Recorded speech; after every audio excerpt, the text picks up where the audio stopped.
Je m'étais donné jusqu'à février pour sortir la vidéo de bonne année. On va dire que j'ai utilisé la deadline jusqu'au bout.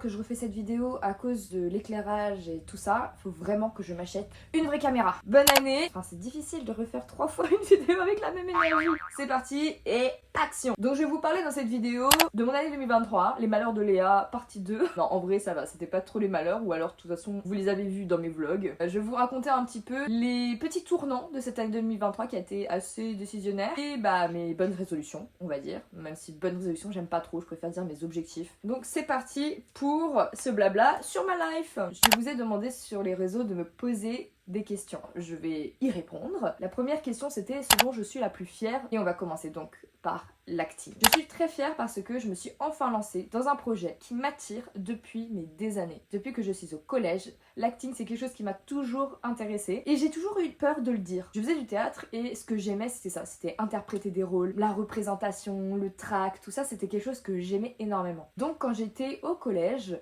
il y a eu ce moment où je me suis dit c'est vrai que l'acting ça m'intéresse. Mais j'avais pas envie de dire que je veux être actrice parce que en fait j'avais honte. J'avais l'impression d'être le cliché de la meuf qui quand elle est petite elle aime bien les animaux, du coup elle va être vétérinaire et puis c'est cool d'être populaire donc elle a envie d'être dans l'acting et d'être une grande actrice. Et après c'est quoi, je voulais une carrière de chanteuse. Le fait d'être chanteuse n'a jamais été dans l'équation parce que je chante très très mal. C'est vrai que j'avais l'impression d'être un cliché quoi. Je me suis dit bah voilà, tout le monde a envie d'être actrice, tout le monde a envie d'être connu. Tais-toi, il y a des gens beaucoup plus talentueux que toi, laisse tomber. En fait j'ai lu un livre qui disait un truc très vrai. On est beaucoup à se dire regarde-moi, moi je vais réussir alors qu'il y a des gens talentueux comme, je sais pas moi, Jennifer Lawrence, Marion Cotillard, et tu te dis mais jamais je serai aussi forte que cette personne, à quoi ça sert que j'arrive. Si Johnny Hallyday s'était dit bah non mais regarde Mozart, il se serait jamais lancé alors que c'est deux personnes, enfin ça n'a rien à voir. C'est deux univers totalement différents, et bah l'acting et n'importe quel univers c'est pareil. Tu vas apporter quelque chose qui est tellement différent qu'en fait tu peux pas te dire bah non il y a des gens trop forts, moi j'ai pas ma place, parce qu'en fait trop fort oui mais trop fort dans leur domaine, dans leur secteur, dans leur branche. Je me suis dit mais en fait c'est vrai, genre j'ai quelque chose à apporter et au pire je me foire mais au moins je serai pas là à 40 ans à me dire bah je regrette de jamais avoir essayé. Je me suis lancée dans l'acting et le gros déclic ça a été ma représentation de théâtre.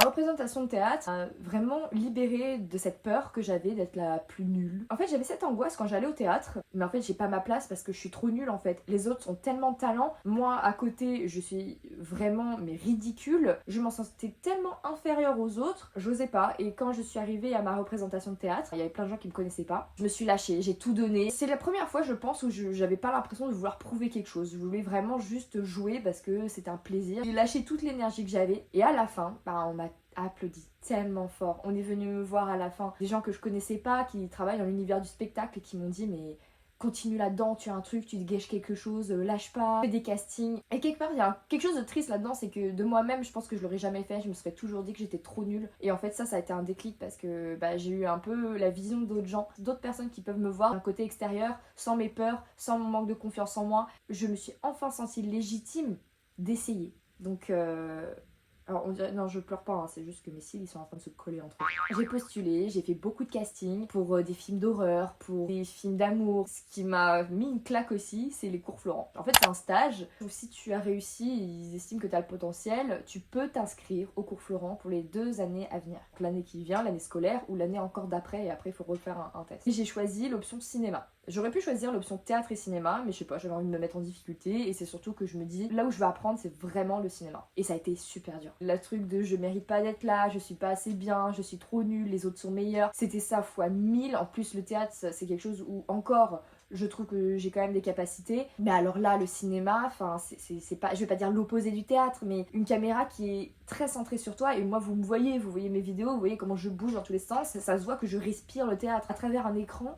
j'avais l'impression mais d'être dans une telenovela, fait fake en fait. En plus j'ai une mémoire de poisson rouge, il fallait apprendre donc des textes le jour pour le lendemain. C'est quelque chose qui demande énormément d'énergie. Ça m'a mis une claque, je me suis dit waouh, mais les acteurs ils font comment? Ils font des films là de 2 heures, moi là je fais une scène de 2 minutes 50, je suis en mode putain c'est quoi la deuxième phrase? Et je sais pas si c'est pour moi, mais en tout cas ça m'a énormément appris. J'ai postulé à des séries où j'ai été prise en tant que figurante, donc oui vous allez voir mes petits cheveux se balader dans la série Hippocrate et peut-être dans... Je sais pas si j'ai vraiment trop le droit de le dire le nom, pas vraiment annoncé, mais bref c'est sur Netflix. Donc oui vous allez voir normalement mes petits cheveux rouges se trimballer à droite à gauche dans des séries. C'est quelque chose qui avance et quelque chose qui après les cours Florent m'a fait un petit peu peur parce que je me suis dit ça se trouve je suis vraiment pas faite pour ça. Et là j'ai eu le compte rendu de mon tuteur de stage qui a été adorable, je vous donnerai peut-être un aperçu par ici, quelque chose qui m'a énormément touchée. Je me dis bon, peut-être qu'il faut pas que je lâche, ça fait partie de mes objectifs pour 2024, c'est de continuer là-dedans. L'autre chose dont je suis très fière, je m'en avais parlé en commentaire, c'est le badminton. On m'a demandé d'ailleurs combien j'avais fait de tournois, alors ça fait juste 1 an et demi que j'en fais maintenant, et j'en ai fait trop. Je crois que je calculerai, je mettrai le chiffre ici. Waouh! Quand les gens disaient ça fait du bien de faire du sport, je pensais que c'était juste des gens qui se la pétaient. Je me disais mais c'est pas possible, ça peut pas être une passion le sport, ça fait chier, ça fait mal. J'ai jamais été nulle en sport. J'avais toujours des très bonnes notes et je crois que j'étais la première fille en plus en sport. Enfin, de tout le lycée bien sûr, mais de ma classe je crois que j'étais dans les meilleures.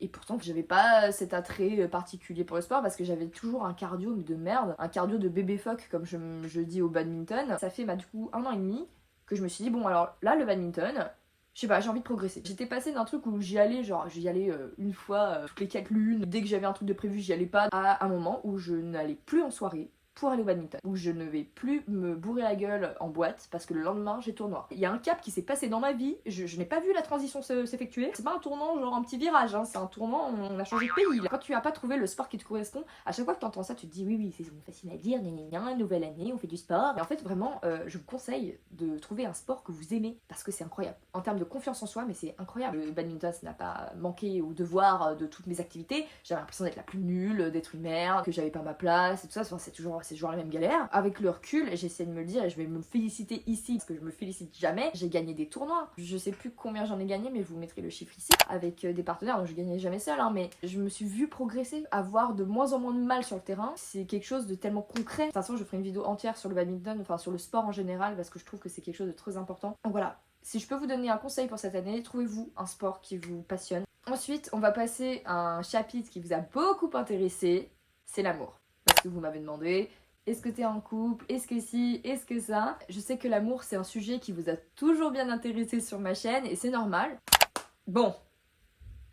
Non, je vous ferai pas de révélation. Que dire? C'est un peu compliqué. Moi, sur les réseaux sociaux, je me suis toujours fixé des règles à moi-même que j'ai pas encore dit, mais que je dirai dans une vidéo dédiée à ça. Et parmi elles, il y a ma relation amoureuse. Là, vous devez vous dire, mais enfin, elle se fout de la gueule de qui? Elle nous a fait une vidéo sur sa rupture amoureuse. On la voit clairement chialer. À quel moment tu protèges ta vie personnelle? Mais en fait, vous vous rendez pas compte. Mais il y a plein de choses que je protège. C'est super précieux pour moi, c'est important. Ma vie sentimentale, amoureuse, tout ce qui est relationnel, j'ai beaucoup de mal à en parler jusqu'à ce que ce soit terminé, soit un peu sûr quoi. C'est comme vous savez quand vous êtes en cours de process pour un travail, que vous n'avez toujours pas signé. Au cas où vous voulez pas donner de fausses joies aux gens, vous avez pas envie que les gens vous disent alors ce travail et que vous leur répondiez bah en fait non rien, en fait ils m'ont pas pris. Tant que c'est pas signé, vous en parlez pas parce qu'on sait jamais et pour pas se porter l'œil. Bah moi c'est un petit peu ça que je fais avec mes relations et même sur les réseaux sociaux quand j'ai été en couple, je n'ai jamais été trop démonstrative sur les réseaux sociaux. Alors dites-moi vous êtes quel team, parce que je sais qu'il y a des gens qui mettent beaucoup leur mec en story ou leur meuf et je trouve ça d'ailleurs trop mignon quand je vois des couples qui s'affichent. Je suis la première à aimer ça et à trouver ça super chou, mais moi c'est quelque chose que j'ai énormément de mal à faire. Alors quand je dis ça on dirait vraiment que je suis le toxic boy, j'ai peur en fait, j'ai pas envie qu'on me porte l'œil, j'ai pas envie que les gens parlent et quand je vois d'ailleurs les couples sur les réseaux sociaux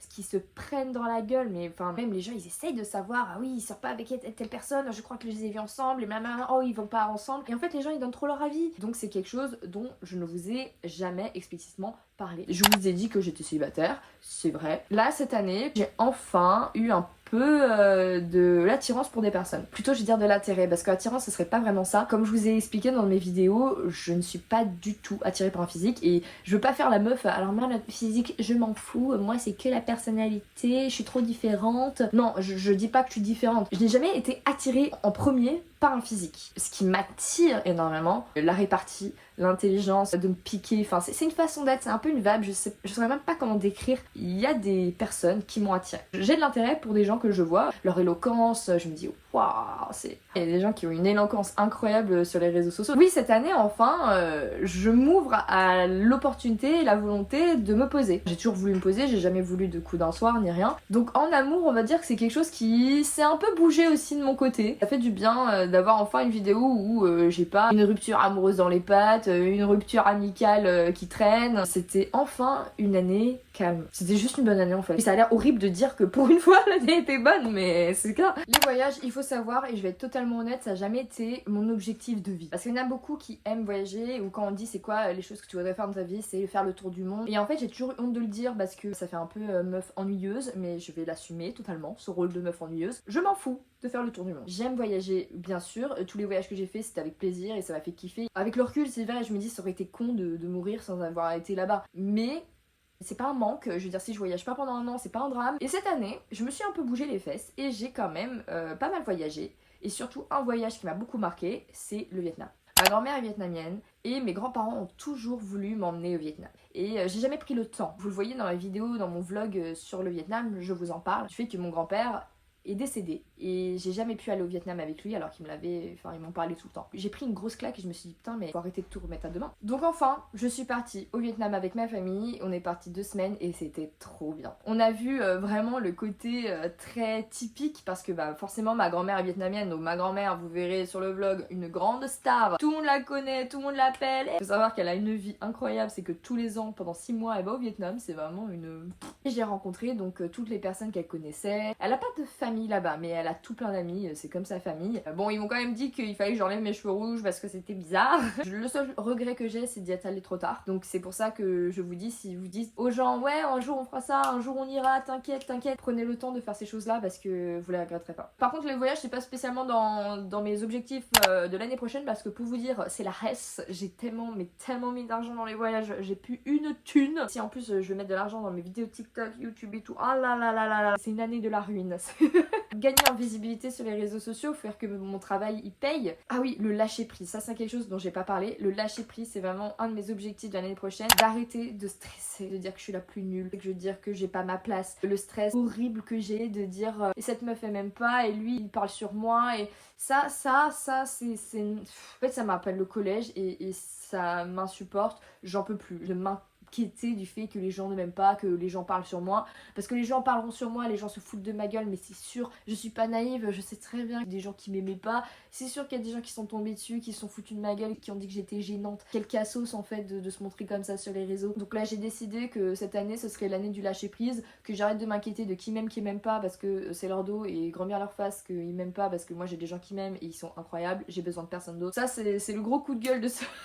Ouah, je sais pas, on dirait que je suis énervée je crois sur ce moment. Tout ça pour dire que ça fait partie de mes gros projets, le lâcher prise, création de contenu, de m'investir à fond dans mes projets pro, tout ce qui est côté amoureux et tout, allez vas-y, advienne que pourra. C'est fini pour cette vidéo, je vous ai un peu raconté toute ma life. N'hésitez pas à me dire vous quelles sont vos bonnes résolutions, enfin quand je dis bonnes résolutions je pense que je parle plutôt d'objectifs. Je vous souhaite une très bonne année encore une fois et on se voit pour la prochaine vidéo dans pas très tard si on y croit de bonnes résolutions.